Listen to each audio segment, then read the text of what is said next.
Receba as boas-vindas ao Aquarelar, o podcast da Aquarela Educação Digital. E neste primeiro encontro, nós trouxemos um convidado muito especial para falarmos sobre o cenário escolar e o cenário da educação corporativa. Receba as boas-vindas, professor Lessa. Muito obrigada por estar aqui conosco hoje. E o professor Lessa é graduado pelo Instituto de Matemática e Estatística pela USP, graduado também em Direito, doutor, e quase 30 anos aí no cenário da educação escolar. Parabéns, professor, seja muito bem-vindo. Muito obrigado, e eu quero dizer que é uma alegria participar desse momento interessante, né, da Aquarela. Aquarela, que eu vim conhecer a educação corporativa depois que eu conheci a Aquarela, né? Com tantos anos de educação e sala de aula, só agora eu vim conhecer o que significa educação corporativa. Então, muito obrigado pelo convite. Excelente, professor. Bom, e a ideia desse encontro é a gente falar um pouquinho do cenário escolar, do cenário corporativo, entender como funciona a educação nesses dois cenários. Conta para nós, professor, como é a sua vivência dentro do cenário escolar? Quanto tempo você tem de experiência ao todo? Que disciplina você costuma ministrar nas aulas? Conta para nós um pouquinho da sua experiência em sala de aula. Muito bem. Eu comecei muito jovem como professor. Eu sou professor de matemática, eu estudei na USP, eu fiz matemática no Instituto de Matemática e Estatística, né, como você falou. E eu ensino matemática, que é uma tarefa bem difícil, né? A matemática, o pessoal tem um pouco de medo, né? Não sei se você tem essa percepção, mas o pessoal tem muito medo.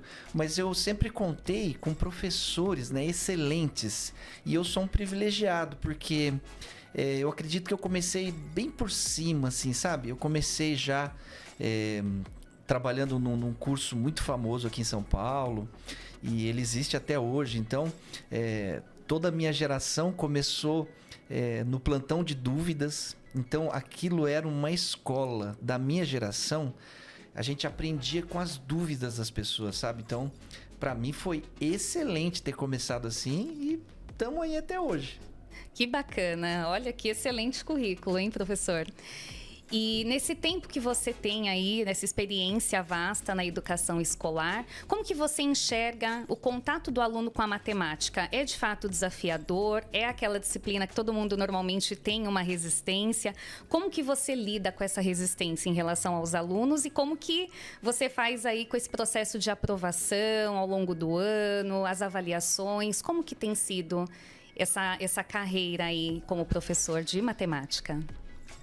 Excelente pergunta, né? A matemática sempre assusta as pessoas, né? Eu tenho certeza do que eu tô falando. Mas, assim, eu procuro ensinar de uma forma tranquila. Foi assim que eu aprendi. Eu aprendi com meus professores e eu poderia citar pelo menos uns 10 deles que eu aprendi muita coisa, sabe? Mas como eu falei logo no começo, né? Eu comecei dando aula em cursinho. Então tem uma diferença muito grande, assim. Eu diria que é gigantesca a diferença. O aluno que vai estudar no cursinho e o aluno do colégio. Então, o aluno do cursinho, ele tem uma visão, assim, ele quer passar no vestibular, então ele precisa daquilo. Ele precisa aprender matemática. E o aluno do colégio, não. O aluno do colégio, ele vai deixando pra lá, ele vai postergando, ele vai... Assim, de modo geral, ele não tá muito aí pra matemática. Mas, como é ensinado lá no primeiro ano, no segundo ano, no terceiro ano, então, chega lá no final, ele já aprendeu bastante. Mas, olha, nós estamos falando do ensino particular, né? Porque eu sempre trabalhei no ensino particular, então... tem uma distância muito grande também, né, entre o ensino das escolas particulares e das escolas públicas. Mas eu me refiro no ensino médio, né? Porque a universidade, aí a coisa muda de figura. Verdade. Puxa, que bacana. Então, a sua maior experiência é na parte, então, de ensino particular. Eu tive toda a minha formação de professor, né? Sempre foi na escola particular. Eu comecei, inclusive eu costumo comentar que eu comecei já no auge, né? Eu comecei lá em cima, eu comecei dando aula em cursinho, quer dizer, Na época, as salas eram gigantes, tinham 180, 200 alunos por sala, sabe? Então eu comecei num curso aqui que foi uma escola, era uma coisa assim maluca e todo mundo queria saber, muita matemática, então para mim foi excelente. Muito bom. E pensando agora nessa questão de ensino particular, a rede particular, vamos tratar de um assunto polêmico aqui agora. Hoje em dia nós temos alunos ou clientes, professor? Polêmico. Essa é, assim, é uma questão polêmica, você tem toda a razão.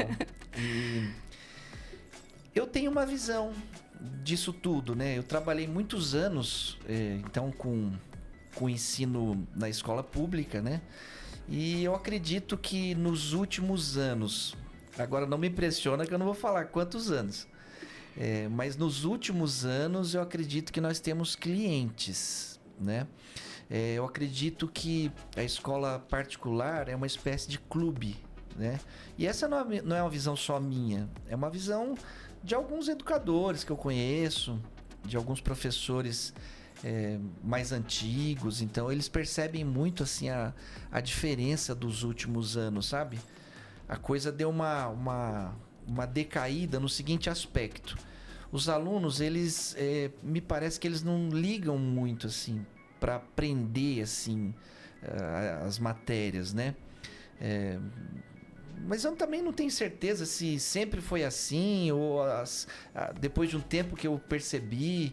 Então eu precisaria parar, dar uma refletida. Eu acho que é isso que você perguntou, né? Para não ficar numa situação muito difícil. É isso mesmo.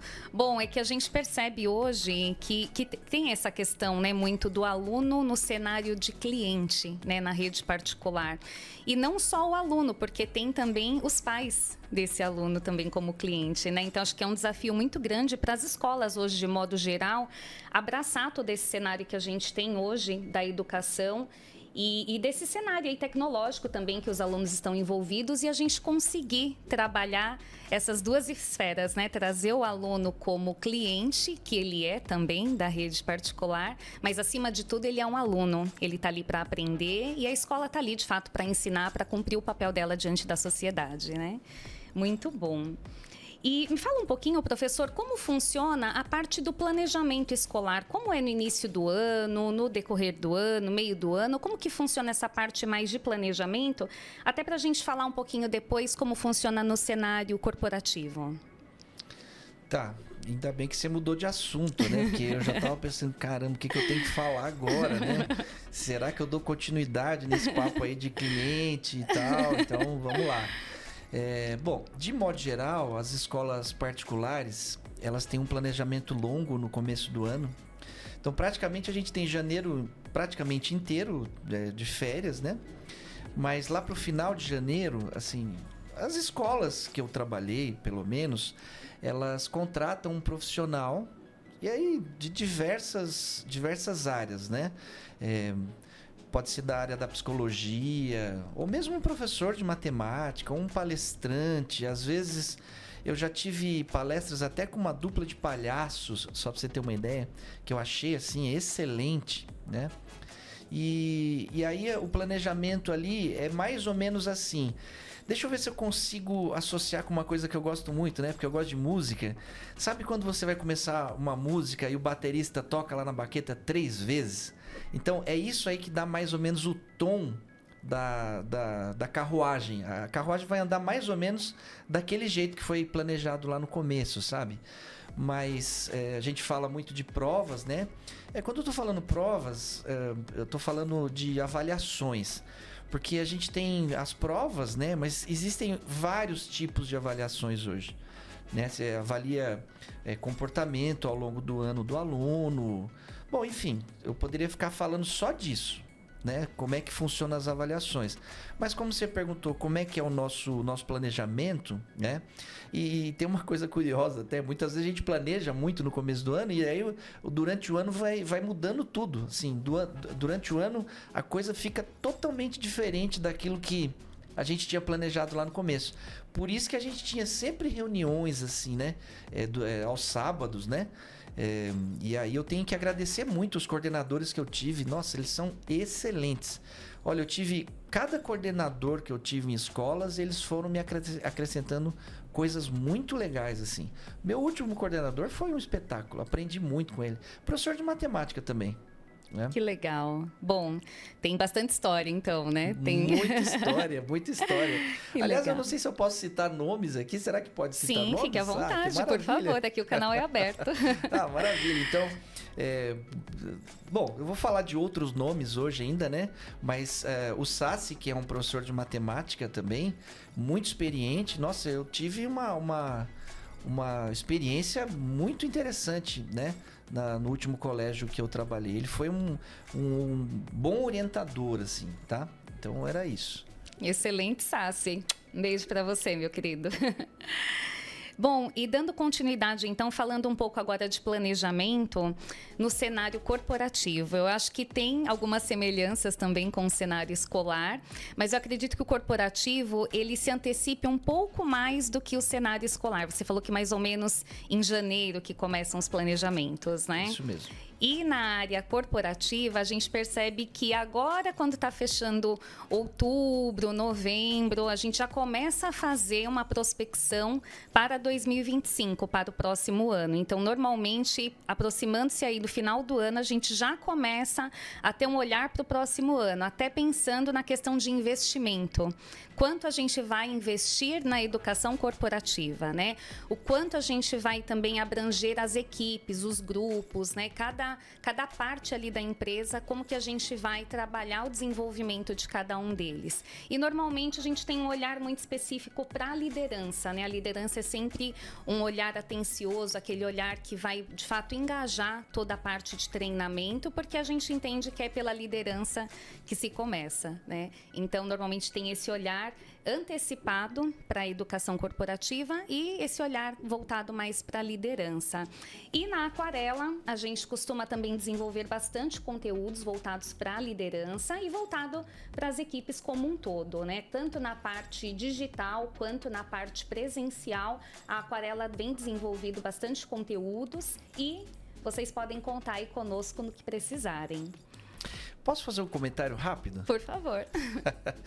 Do convite que você me fez até hoje, que a gente está gravando, eu pensei um pouco, porque quando você me perguntou se dava para a gente bater um papo sobre esses dois cenários, né? Eu ainda pensei, sim, são muito diferentes. Depois eu pensei, são muito iguais. Depois eu pensei, não, cada um tem uma particularidade. Né? Então, eu queria fazer um comentário que eu fiz desconstruindo um comentário que eu fiz logo no início para você.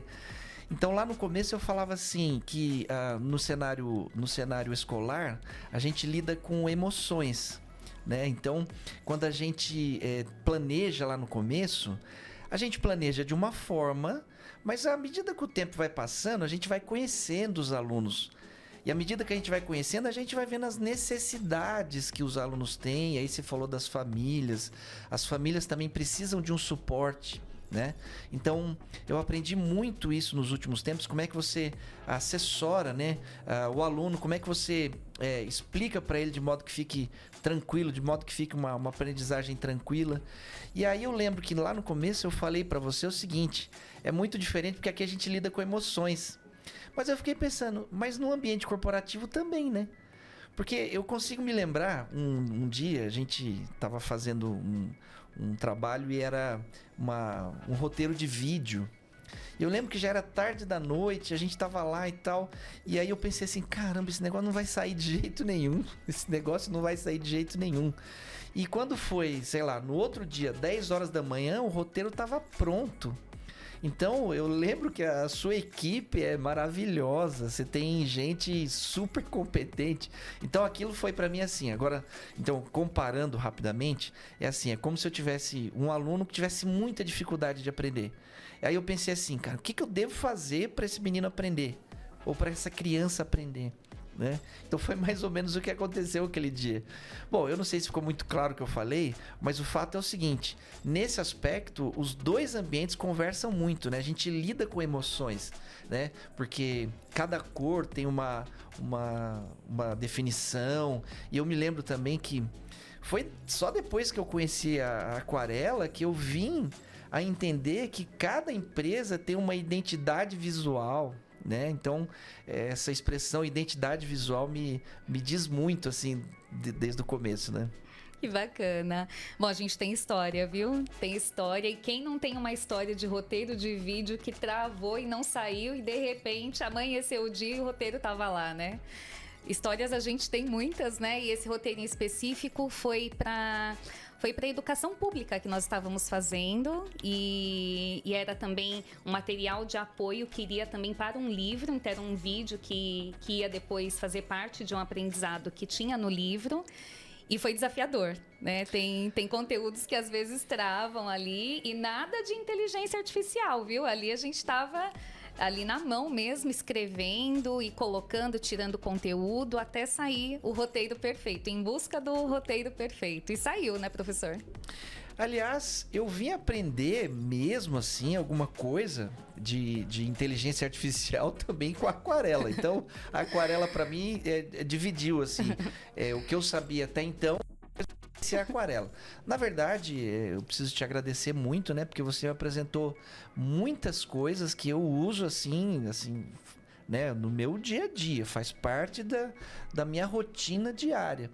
E é claro que, né, que nos últimos tempos eu aprendi também a falar sobre o assunto, aí a gente vai buscar mais informações em livros, aulas, e tem sempre gente inovando, a gente costuma assistir outros podcasts também, a gente vê palestras, né, de gente muito, muito interessante nesse assunto, né, então, mas a aquarela para mim veio numa época curiosa, assim, então, da matemática, eu costumo falar assim, da matemática para o mundo. Bom, e a aquarela, ela surgiu na pandemia, né, professor? A gente começou a aquarela, na verdade, o Lessa também é um parceiro fortíssimo dentro da aquarela, sobretudo, né, além do vasto currículo que ele também tem essa forte presença na parceria com a aquarela. E a gente tem desenvolvido muita coisa juntos, né? E a gente tem se apoiado e tem saído fortes trabalhos aí, bem bacanas, né, professor? Então, eu lembro que esse roteiro de vídeo, né, que a gente se referiu aqui, que saiu, inclusive já deve estar rodando, foi para o Rio de Janeiro. Eu lembro que foi para um pessoal que entrou em contato com a gente desenvolveu muita coisa digital, né, muita coisa para as redes sociais também. E aí não tem como não ficar até meio emocionado, porque quando você me pediu o conteúdo bruto, eu falei assim, essa parte eu desenrolo, eu consigo fazer. E quando eu vi o produto acabado, eu juro que eu fiquei impressionado. Porque eu te entreguei uma coisa assim, sei lá, uma matemática meio bruta, né? Como a gente lê, assim, de modo geral nos livros, daqui a pouco aquela matemática ela tomou vida. Então eu olhei aquilo e falei, caramba, que da hora! Era isso que eu precisava, né? Os livros de matemática, eles têm essa coisa, né? Meio coloridinho e tal, mas como é que você dá vida para isso, né? Porque, vamos lá, nos últimos tempos, os alunos mudaram muito, as redes, né? As redes sociais, a comunicação mudou muito, né? E daqui a pouco até a gente vai falar de um livrinho que foi uma indicação sua, inclusive, que eu ganhei de presente, achei muito, muito bonito o presente.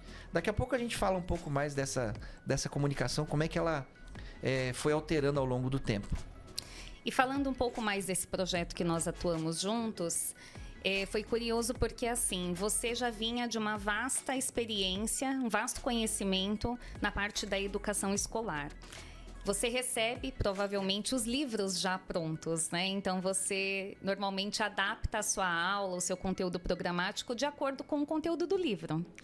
E eu acho que a sua maior surpresa foi ter feito parte da construção, né? Então, você pegar aquele conteúdo bruto, como a gente costuma falar, aquele insumo, e a partir dele a gente gerar coisas novas. E eu acho que é aí que foi a diferença. Acho que ali a gente colocou em prática a criatividade, você desconstruiu muita coisa que você já recebia pronto, você teve a oportunidade de criar. E acho que isso foi o que te deixou mais feliz, de você poder fazer parte de uma construção, de você ver algo nascendo, de você ver uma coisa que estava ali meio uma massa informe e de repente ela se tornou algo diferente, né? E aí teve construção de vários objetos, né? Tinha videoaula, tinha também e-book, tinha postagem para as redes sociais. Eu acho que isso que foi o mais impactante, foi você ter pego algo que você já trabalhava no dia a dia, mas você construiu ele de uma outra forma, né? Que é a parte do design institucional mesmo, né? A gente pega aquele conteúdo bruto, inexistente, e de repente ele toma uma forma diferente. Acho que isso que te trouxe esse contentamento e essa felicidade, né? De participar dessa construção. Então, você falou do design instrucional, aí tem o design gráfico. Esse pessoal, eles são incríveis. Eles pegam o bruto lá, né, como já foi falado, gente, e eles transformam aquilo. Isso pra mim, eu juro, foi impactante. Porque uma coisa é você escrever um livro e coloca lá um gráfico numa posição, e aí o editor vai lá e muda o gráfico, porque aquele gráfico não estava numa posição boa. Agora, fazer aquele gráfico tomar vida e ele até conversar com você, isso pra mim foi incrível. Tá? Então eu tenho eu tenho uma experiência agora que, olha, assim, juntou o que eu sabia nos últimos, né, 30 anos, né, que a gente lida com matemática, com essa parte da educação corporativa. Eu acho até bonito falar educação corporativa, mas essa parte da forma, da vida, as coisas, da cor. Cada equação ficou com uma cor, é assim que eu vejo agora.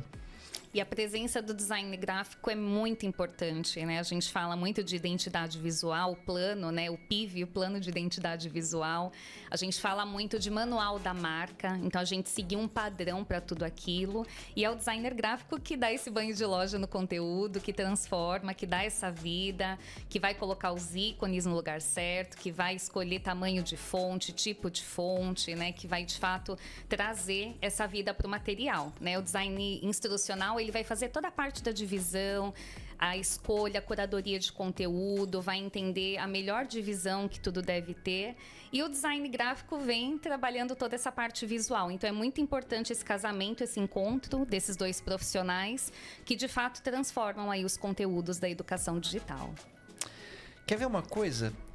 Isso é tão verdade que você está falando que eu me lembro que eu comecei, como eu falei, num curso muito famoso aqui em São Paulo, né? E eles tinham uma propaganda que eu achava maravilhosa. A propaganda era assim: dê um presente para o seu futuro. Eu achava a frase incrível para mostrar assim que você tem condições, que você consegue ir junto lá com a gente, você vai chegar lá no seu objetivo. E aí o design, ele tem essa função, entre outras coisas, né? Ser criativo, fazer assim, frases impactando positivamente a vida das pessoas. Isso eu achei de uma forma maravilhosa. Eu aprendi muito nos últimos anos. Que bacana. Bom, e a Aquarela surgiu assim, né? Surgiu dessa necessidade de fato, a gente trazer conteúdos mais personalizados, conteúdos mais inovadores, sem perder essa parte da essência digital e da essência principalmente humana, né? Então, a gente conseguir trabalhar conteúdos de forma humana, de maneira digital, né? Então, esse que é o principal objetivo da Aquarela, né? E pensando aqui, falando um pouquinho de cenário de pandemia, a gente sabe que teve um estouro aí dessa parte da educação digital na pandemia, a gente teve um avanço de tecnologia muito grande. Eu não sei nem se é avanço de fato, porque a tecnologia já existia, eu acho que a gente não utilizava, não fazia parte dela. E na pandemia a gente meio que foi a forceps, né? A gente foi obrigada a aprender, obrigada a utilizar. Como que você vê isso na parte escolar? O aluno se envolveu de fato com a tecnologia ou ele foi ali porque de fato era a necessidade? Ele se adaptou bem? Como que você vê a educação digital para o cenário escolar? Bom, primeiro, excelente questionamento. Mas para responder eu teria que dividir isso aqui em 8 podcasts. Teria que ser um para cada pergunta, um para cada tema que você falou, porque o assunto é vasto, né? Então, acho que a primeira coisa que eu tenho que comentar é o seguinte: a pandemia foi um acontecimento, uma coisa horrível, né? Foi uma coisa catastrófica, não só para o Brasil, mas para o mundo, né? Mas com isso trouxe para a gente alguns aprendizados, né? Na escola, a gente ficou afastado, né? E dando aula para os alunos via... puxa vida, aí tinha vários recursos que a gente nem conhecia. A gente conhecia recursos de olhar no YouTube, de outros professores que faziam live disso, live daquilo, mas a gente foi obrigado a aprender rapidamente como é que se usa, né, coisas. E aí eu achei curioso o seguinte: a gente aprendeu a fazer tudo isso rapidamente. É tipo, de hoje para amanhã já tem que estar resolvendo coisas ali, né? E aí eu acho que nesse aspecto eu volto até a agradecer a coordenação que eu tive lá na escola que eu trabalhava. Eles foram incríveis, mas também era uma escola que tinha muito recurso, né? Lá eles tinham uma coisa com a tecnologia já há bastante tempo, então assim, nesse aspecto nós não tivemos dificuldade, né? A dificuldade era manter o aluno lá na live, né? Quer dizer, a gente mostrar para o aluno que dava para aprender, né, matemática só olhando ali para a tela, né? E eles foram aprendendo, a gente foi desenrolando, a gente foi, na verdade, fazendo assim, né? Erro, acerto, o erro deixa pra lá, acertou, mantém. Então foi assim, desse jeitinho. A gente foi errando e com muita paciência a gente acertava algumas coisas. Muitas vezes a gente mais errava do que acertava, né? Mas a gente conseguiu atravessar esse deserto, né? E aí a minha preocupação, e sempre a minha preocupação, né, é que numa escola particular, como, né, existem aqui em São Paulo, com muitos recursos, a coisa flui com uma beleza, né? Mas e na escola pública, né? E no ensino público, a gente não tem tanto recurso. Então, como é que ficou, né? Porque quando os alunos voltaram, eles voltaram totalmente diferentes, assim. Aquela vivência de sala de aula e tal, eles perderam. Isso em um ano, né? Eu tinha até um professor, daqui a pouco a gente vai até comentar, né? Ele, né, que é o Pierluigi. O Pierluigi, ele falava uma coisa que eu acho incrível, que assim, é atemporal. Ele falava assim: se você acha a educação cara, nem queira saber o preço da ignorância. Né? Então era uma frase que eu tinha comigo, assim, né? Depois que passou essa pandemia, depois que a gente voltou para a sala de aula, a gente teve que retomar coisas. Eu falei, cara, os alunos mudaram totalmente, né? Mas como eu falei, esse assunto é longo. Se deixar, eu fico falando aqui o dia inteiro. É interessante, né? Como a gente percebe que a tecnologia, ao mesmo tempo que ela ajuda, eu vejo que muitas vezes ela também atrapalha se a gente não souber usar direito, né? Acho que muito disso é o uso do celular. Se a gente usa muito, a gente sabe que atrapalha o nosso desempenho, atrapalha até o nosso sono. E na parte também da aprendizagem, a gente vê que tem um grande prejuízo em relação a isso, né? Quando a gente também usa demais a tecnologia, a gente deixa de fazer coisas básicas, como, por exemplo, eu vou copiar da lousa, vou escrever, vou fazer atividade ou vou tirar uma foto? Né? Como que você vê isso? Como você lida com isso também em sala de aula? Bom, vamos lá. Mais um assunto espinhoso, é isso? Tá bom. É porque... Polêmicas. Eu, na verdade, eu sou meio cruel nesse aspecto, porque eu acho que, seguindo a orientação do professor Pierluigi, assim, nada substitui ali o trabalho mecânico, não é? Você precisa, assim, passar por momentos, por fases da vida. Então, tem lá um momento que você precisa saber amarrar seu tênis sozinho. Tem um momento que você precisa andar. Tem um momento que você começa a falar. Tem um momento que você começa a escrever. Tem um momento que você começa a criar. Então, nessa fase dos alunos, né? Então, eu sou professor de ensino médio, de modo geral de ensino médio, e de cursinhos, né, preparatórios. Então, a foto não funciona. Não funciona. Mas, aí, eu não posso dizer que não funciona totalmente, porque existem vestibulares aqui em São Paulo que não dependem muito de provas, sabe? Então o aluno vai, ele tem uma entrevista, se ele passar na entrevista ele consegue, se ele tem condições de pagar ele consegue. Então eu vou separar assim, em alguns momentos do nosso papo eu vou separar assim, os alunos que querem entrar em universidades com alta complexidade no vestibular, e tem aqueles vestibulares ou nem tem vestibulares, né, que são de baixa complexidade, né? Então, hoje no Brasil, todo mundo que tem condições, vamos lá, todo mundo que tem condições é capaz de fazer uma faculdade, né? Eu vou excluir aí medicina, né, porque as faculdades de medicina, mesmo as particulares, são concorridas, né? Então tem demanda, tem aluno para as faculdades, mas dá para separar em dois casos, assim, né? As faculdades públicas, né, que tem vestibulares um pouco mais sofisticados, além do que tem as faculdades que dependem do Enem, da nota do Enem, né? E o Enem, cada ano que passa, se aproxima mais de um vestibular tradicional. E se eu continuar falando, eu fico aqui até amanhã cedo, tá? Então, vai me interrompendo, por favor. Não, excelente. Bom, e você falou muito do Pierluigi, você teve o privilégio de trabalhar com ele, de ter esse contato próximo. Eu conheci ele também através de você, mas infelizmente não pude conhecê-lo pessoalmente. E a gente trouxe até um livro que fala sobre aprendendo inteligência. Então, aqui ele fala muito sobre isso, sobre a importância das atividades de coordenação motora mesmo, né? A questão de você digitar no computador, digitar no seu celular, e a importância, a diferença de você escrever, de você fazer uma atividade manuscrita. Ele até compara, né, que quando você escreve, de fato, ali num papel e caneta, é como se você estivesse cravando numa rocha. É como se você estivesse, de fato, aprendendo e colocando aquilo dentro do seu cérebro. Enquanto você digitar no computador, no celular, enfim, você dorme, acorda e já perde a informação, né? Então, a importância... E aqui ele ensina muita coisa, né, a respeito de como você estudar corretamente, como que você faz para aprender alguma coisa e não esquecer, como trabalhar a memorização. Então, assim, esse livro aqui é meu de cabeceira, eu vivo lendo ele, inclusive tem uma coleção. E não fazendo propaganda, mas já fazendo. Isso aqui acho que é um exemplar que todo mundo precisa ter. Tem um vídeo dele também muito bom nos canais aí, nas redes sociais rolando.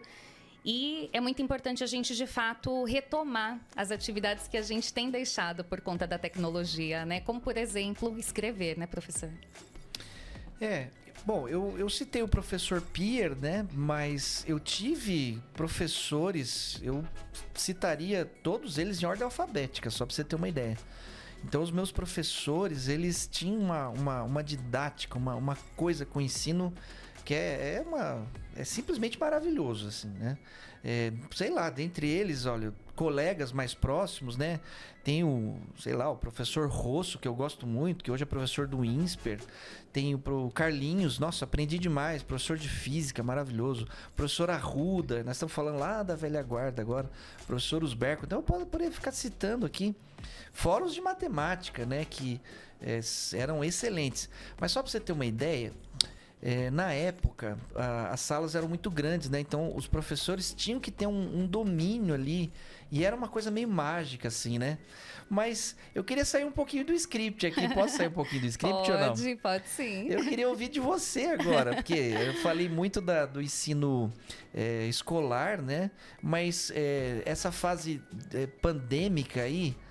Fala um pouquinho agora, como é que foi essa coisa da aquarela, como é que a aquarela apareceu, como é que você teve essa ideia?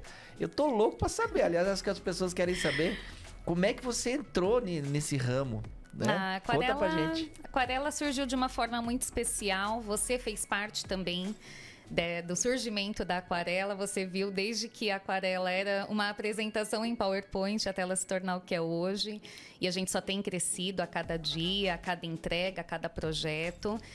E a aquarela surgiu justamente nesse cenário caótico de pandemia e de fato foi uma oportunidade de surgimento da empresa, porque Foi um momento onde teve um crescimento também exponencial da parte da educação corporativa, onde todo mundo teve que, de fato, colocar a galera em casa para trabalhar de casa, todo mundo teve que criar o seu home office para poder atender a demanda.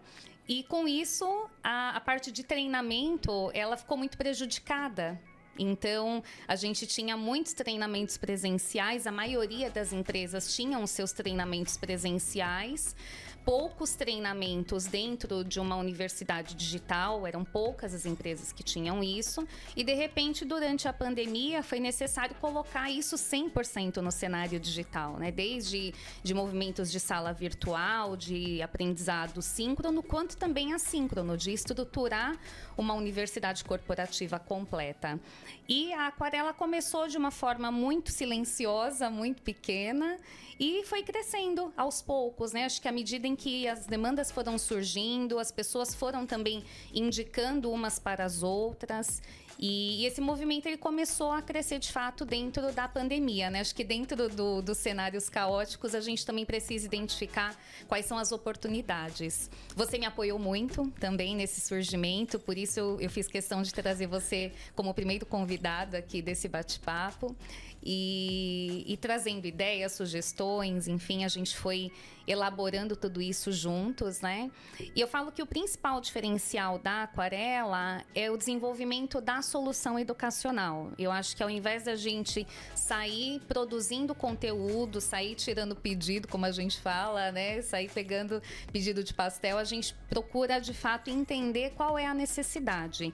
E o coração da parte de criação da Aquarela são as soluções educacionais. Então, a gente procura não tirar pedido simplesmente, mas a gente procura estruturar tudo isso dentro de uma solução para que tudo se amarre, né? A gente fala que sem a solução educacional, os conteúdos eles ficam perdidos, eles ficam partes soltas.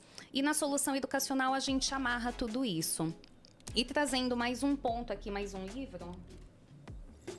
Eu trouxe aqui o livro das 6 Ds, as 6 disciplinas que transformam educação em resultados para o negócio. Então, as nossas soluções educacionais, elas são baseadas nas 6 Ds, porque as 6 Ds, na minha opinião, é uma forma, uma metodologia estrutural de você, de fato, colocar todos esses conteúdos de maneira em que eles se amarrem, que nenhuma ponta fique solta e que você procure entender qual é o objetivo do negócio e, a partir disso, você criar, de fato, a estrutura educacional. A gente sabe que educação e resultados para o negócio, eles precisam caminhar juntos. Então, acho que o principal diferencial da Aquarela é este. Que beleza. Agora, quer ver uma coisa curiosa? Quando a pessoa tem esse lado de professor, basta você fazer uma pergunta para ela começar a falar e não parar mais, né? E eu tenho certeza que se a Priscila começasse a contar a história desde o começo, como é que ela teve essas ideias e tal, nós teríamos que fazer mais 5 horas de podcast aqui. Mas nós não vamos inverter, vamos voltar pro script agora de novo, por favor. Não, mas excelente, é muito bom falar da Aquarela. Acho que como você, eu também sempre me emociono. E a gente está construindo aí uma história juntos, né, para as empresas, trazendo inovação, as equipes crescendo, né, equipes também muito comprometidas com resultado, com qualidade. Então, é isso que tem levado a gente a produzir cada vez mais, né?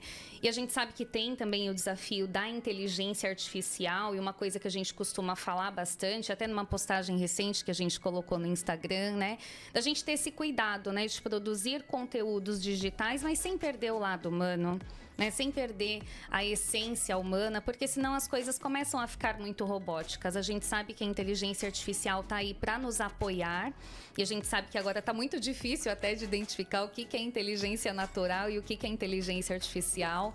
Mas a ideia é que a gente produza conteúdos humanos, conteúdos próximos, conteúdos que não tenham uma linguagem robótica, né? E acho que é isso que vale, né? E na educação escolar a gente tem o tete-a-tete, né? A gente tem a sala de aula, que eu acho que é uma essência que não pode se perder. A gente fala aí de algumas projeções futuras, até que isso possa, de fato, se perder, mas não é o nosso desejo, né? A gente espera que de fato, a troca que a gente tenha dentro da sala de aula, que ela nunca se perca, né? E a gente procura procura estender um pouquinho da sala de aula para cada conteúdo que a gente faz, para não perder essa proximidade, que é muito importante, né, professor? Agora, quer ver uma coisa curiosa? Quando eu era criança ainda, né? Não faz muito tempo. Não faz muito tempo, eu tenho certeza disso. Mas quando eu era criança ainda, os meus professores, né, a televisão já falava isso, falava assim, o computador vai substituir os professores, né? Bom, décadas se passaram e, assim, a gente tá aí. Os professores dando aula como nunca, usando da tecnologia para ensinar os alunos, não é? Mas o professor tá lá firme. Quer dizer, a figura do professor tá lá numa sala de aula. Ele precisa lá agora de uma lousa digital, né? Tem uma caneta lá agora para ele escrever, não é mais giz, né? Mas ele tá lá firme, forte, lá apresentando lá os conteúdos e ensinando matemática, física, química, português, né? E as dificuldades, elas existem e vão existir, eu imagino que para sempre, não é? Mesmo com tanta tecnologia. Mas, bom, a gente não vai inverter aqui o papel, né? Que eu que estou sendo entrevistado aqui, mas eu tenho muitas dúvidas, muitas perguntas que eu acho que tinha uma propaganda que eu achava legal mesmo, assim. Era uma propaganda bacana. Eu não vou lembrar agora se era de uma TV, mas a pessoa falava assim, o que move o mundo não são as respostas, são as perguntas, né? Então vamos esperar que tipo de pergunta nós vamos ter ainda aqui. Muito bom, professor. Bom, eu acho que para a gente seguir aqui pro nosso último tópico, pro nosso último momento aqui do bate-papo, para a gente falar um pouquinho sobre processo avaliativo, avaliação. Você é a favor? Você é contra? O que você tem a dizer sobre avaliações? Tem que responder agora? Já posso começar? Bom, as avaliações, elas são necessárias, né? Mas, de novo, teríamos que classificar, né? Porque, por exemplo, vamos lá, para o meu ramo, eu trabalho com alunos de ensino médio. Então eles vão passar por um processo seletivo. Em algum momento eles vão passar por um processo seletivo. E ele precisa fazer um treinamento prévio, um treinamento anterior a esse processo seletivo. E isso chama avaliação, né? Só que a avaliação sozinha não serve para nada. Então vamos lá, eu peço para você fazer uma redação, mas se você escreve uma redação e não tem quem te avalia, essa redação ficou sem sentido. Né? Eu preciso que tenha um profissional ali que lê essa redação e indique para você onde que você precisa melhorar, faça correções gramaticais, ortográficas, enfim. Né? E isso também ocorre na matemática, na química, na física, na biologia, nas matérias aí de ensino médio. Né? Então, se você me perguntar se eu sou a favor da avaliação, eu sou a favor, mas calma lá. Como eu falei, existem outros processos avaliativos, sobretudo aqui em São Paulo, né, que vão ser implementados. Daqui a pouco as pessoas estão falando de processos avaliativos que não tem esse formato de prova, né? Nós estamos falando em formatos assim de entrevista, né? Então você vai lá, você passa por uma entrevista, aí o avaliador, ele quer saber se você tem aptidão para aquilo que você vai desenvolver na universidade, né? Mas a resposta em princípio eu sou a favor de uma avaliação. Tem que existir uma avaliação, sim. Porque, por exemplo, no ambiente escolar, a gente avalia ali o aluno, né? A gente avalia. Mas no ambiente corporativo, o cliente também não avalia o trabalho que é feito pelos profissionais? Então agora eu estou devolvendo a pergunta. Não é um processo avaliativo também? Antes de terminar minha fala, eu lembro de ver você escrevendo fases, assim, as fases. Então, essa fase já foi, essa fase já foi, essa fase já foi. Então, mas isso aí não é uma espécie de avaliação também? Conta pra gente aí. Também é. Excelente, professor. A parte da avaliação, eu falo que assim, a gente já nasce sendo avaliado, né? O tempo todo a gente é avaliado. E eu acho que a melhor avaliação é aquela que você recebe um feedback, é aquela que você recebe um retorno do seu desempenho. Então, a gente no meio corporativo tem sim as avaliações, principalmente depois de aplicar um curso, de passar por um processo de aprendizagem, tem sim a avaliação. E aí tem vários formatos, né, de avaliação. Tem a formativa, tem a diagnóstica, diagnóstica, enfim. Mas dentro da avaliação, eu acho que o que é mais valioso mesmo é você receber um feedback, é você receber uma devolutiva e, principalmente, eu acho que pensando aqui em nível hierárquico, do seu superior, sabe? De você, de fato, entender onde você precisa melhorar e não somente você ser pontuado por conta de uma nota, mas eu acho que ela precisa ser em 360 graus, né? Precisa ser, sim, a nota que você tirou ali de uma prova teórica, mas eu acho que também tem a parte da avaliação prática, o que você tem desempenhado no dia a dia. E essa parte da avaliação com feedback, você receber também uma devolutiva do seu desempenho de modo geral e não somente de um resultado de curso que você fez, de um processo que você participou. E acho que principalmente falando agora de contratação, tem muito processo seletivo ainda engessado nessa parte de avaliação formal.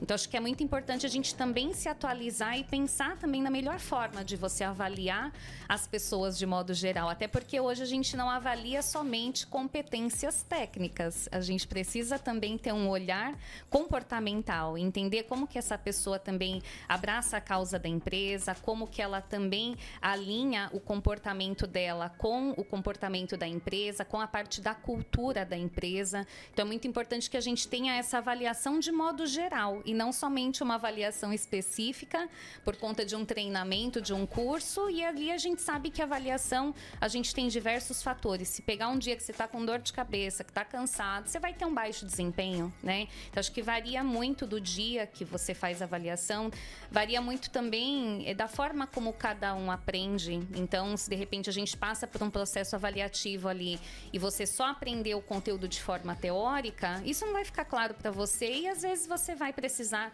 desenvolver outras atividades para que você de fato aprenda aquele conteúdo. Então, eu falo, a nota da avaliação, ela é significativa, mas não totalmente significativa, né? Excelente. Então, vou fazer assim, ó, fica um hashtag aí para as escolas fazerem o seguinte, os alunos, professores, famílias, são todos parceiros. A gente está arrancando isso aí da educação corporativa, né? Então, não adianta você achar que o professor tá judiando lá da criança, não é nada disso. A gente tá querendo fazer todo mundo evoluir, né? E chegar a desenvolver as competências da melhor maneira possível. É isso, né? Então, fica a dica aí pra gente. Mas em algum momento você vai falar desse livro aqui, Comunicação Não Violenta. Ah, eu passo para você. Inclusive, esse livro ele é muito comentado, tanto na parte corporativa quanto na parte escolar. Eu acho que ele é valioso para todos os cenários. E ele traz muita informação também na forma da gente se comunicar, né? E quando a gente fala de competências socioemocionais, e isso a gente trabalha tanto na esfera escolar quanto na esfera acadêmica, é muito importante a gente saber se comunicar de forma clara, de forma objetiva, mas também não violenta, né? Eu acho que está dentro dessa parte também do desenvolvimento das soft skills, desse desenvolvimento comportamental que a gente comentou, né? Então, é muito importante a gente ter essa parte também da comunicação bem desenvolvida. Excelente indicação. Eu tava esperando você começar a falar esses termos bonitos aí da educação corporativa, soft Inglês. skills, né? Daqui a pouco eu quero até saber o que significa. Mas esse livro aqui é um livro... Olha, nota que a gente está falando de livrinhos pequenos, são livros curtos, né? Que todos deveriam ler. Por quê? Porque a gente está acostumado, né? Acostumou, pelo menos, lá na pandemia, ficar olhando PDF, vendo coisas simples, vendo shorts, né? Rápidos, esses videozinhos curtos, esses reels de Instagram. Então, eu acho que a gente precisa retomar essa história de leitura, né? Então, só voltando, o Pierre falava o tempo todo assim que você precisa ler bastante para você aprender um pouco, né? Tem um outro livrinho aqui que eu acho bem bacaninha. Esse aqui foi indicação de um professor também de história, muito bacana. Chama Projeto de Vida, né? Esse Projeto de Vida aqui é um livrinho muito interessante. Ele conta episódios aqui, também vale a pena assim, a leitura, vale muito a leitura, não só para os alunos, né? Eu acredito que os pais também né? Aliás, os DIs, os DGs, ai, fala outra aí agora que eu não consigo nem lembrar. DM, Design Motion. Não, tá vendo? Tem tanta coisa, né, envolvida, mas deveriam ler esses livrinhos aqui, porque senão a gente tem uma vida muito, muito mecanizada, né? Você não sente isso nos últimos tempos? Principalmente pelo celular. Eu vejo que a gente está, de fato, com a cara muito dentro do celular. A gente está deixando, muitas vezes, de ter momentos, tempo de qualidade mesmo um com o outro. Eu acho que a gente está passando muito tempo no celular e sendo devorado pelas redes sociais. Eu acho que a gente tem muito que aprender com os livros. A gente tem muito que aprender ainda fazendo atividades manuais. Eu acho que retomar um pouco aí da era dos anos 80, anos 90, lembrar como que era a nossa vida antes do celular. E eu acho que trazer isso cada vez mais. Tem um livro aqui, inclusive é uma literatura infantil falando dessa parte de tecnologia. Não trouxe ele aqui, mas da próxima eu trago, que chama Larga Esse Celular. Eu acho que é uma leitura infantil, mas ela é tão reflexiva e tão profunda que eu acho que a gente tem que saber dosar. E ali já está ensinando a criança a retomar atividades manuais, de voltar, de fato, a socializar, porque as crianças estão perdendo, infelizmente, né? A aquarela tem esse viés muito forte de criação de educação digital.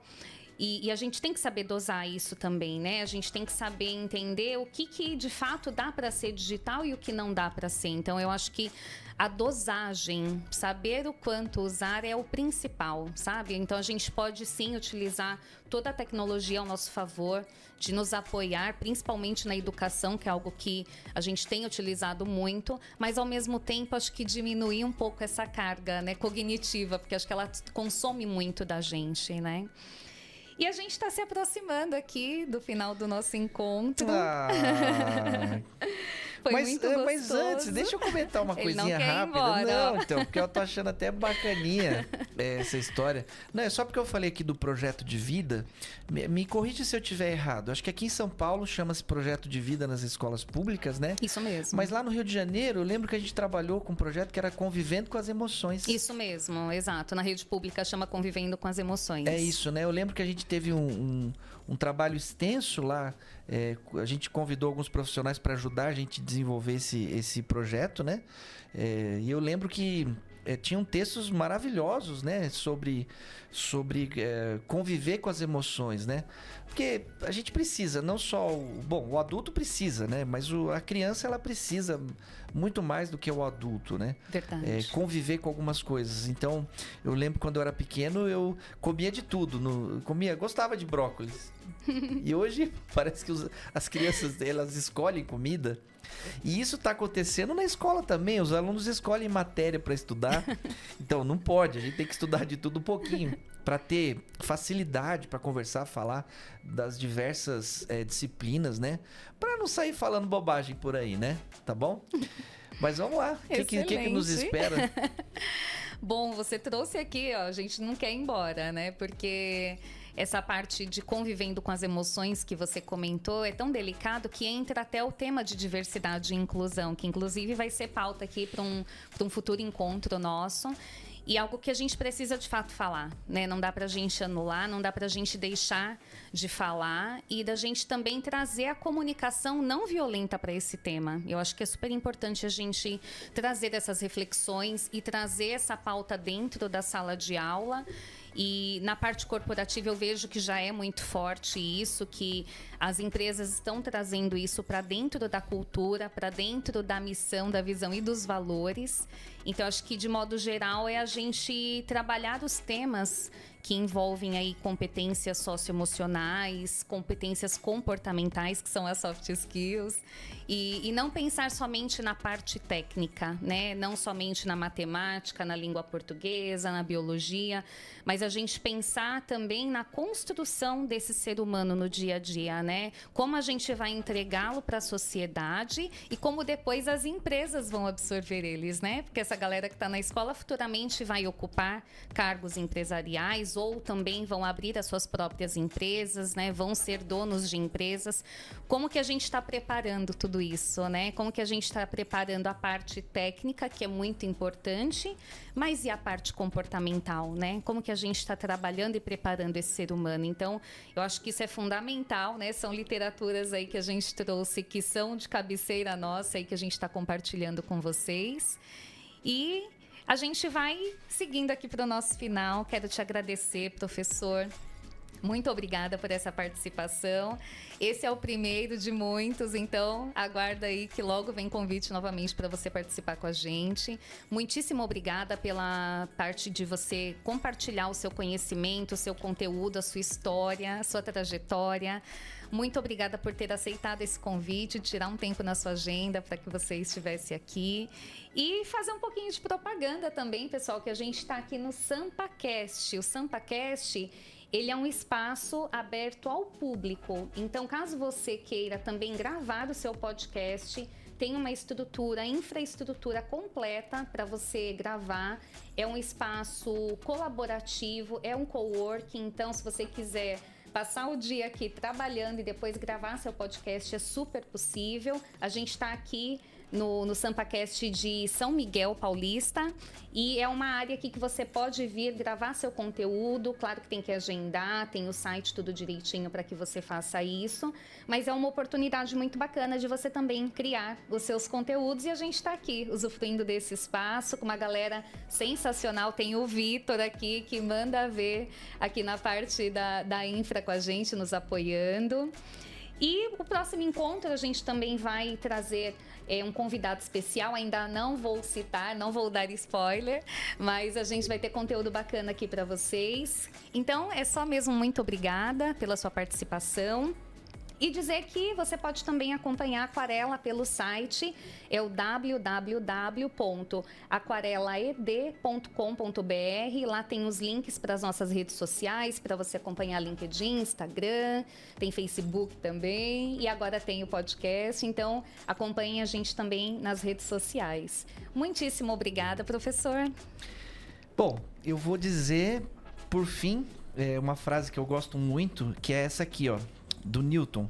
Se eu cheguei até aqui, é porque eu sempre me apoiei em ombros de gigantes, tá bom? Então, muito obrigado, Aquarela, e tamo junto. Que frase linda, sensacional. Muito obrigada e aquarelar.